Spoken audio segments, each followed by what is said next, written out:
பிரதமர் வேட்பாளரே நம்மகிட்ட இல்ல. இங்க ஐயா ஸ்டாலின் அவர்கள் கூட்டணி, ஐயா எடப்பாடி அவர் கூட்டணி, தம்பி அண்ணாமலை அவர் எல்லா கட்சிகளையும் சேர்த்து பிரதமர் வேட்பாளராக மோடியை நிறுத்தி ஐயா மோடி அவர்கள் பிரதமர்னு ஒரு அணி. நாலாவதா நம்ம.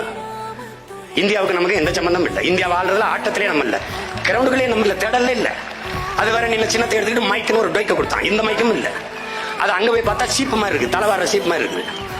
முத பெட்டியில நம்ம சின்ன 3வது 4வது பெட்டியில இருக்கு. அதுல தேடுறாண்டா தன்மானமிக்க தமிழ் மக்கள், அதுல தேடுறாங்க.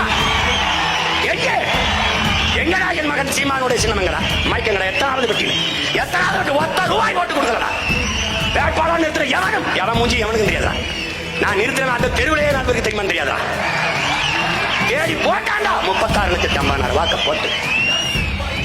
என்னென்ன இடையூறு? என் மைக்கு பக்கத்துல இந்த விவசாயி சின்னத்தை வைப்பான். அவன் சீமானுக்கு போடணும்னு நினைச்சு போட்டான். அதுல 1 லட்சம் ஓட்டு போச்சு. இதையெல்லாம் தாண்டி வெல்வதற்கு பேர் தாண்டா புரட்சி.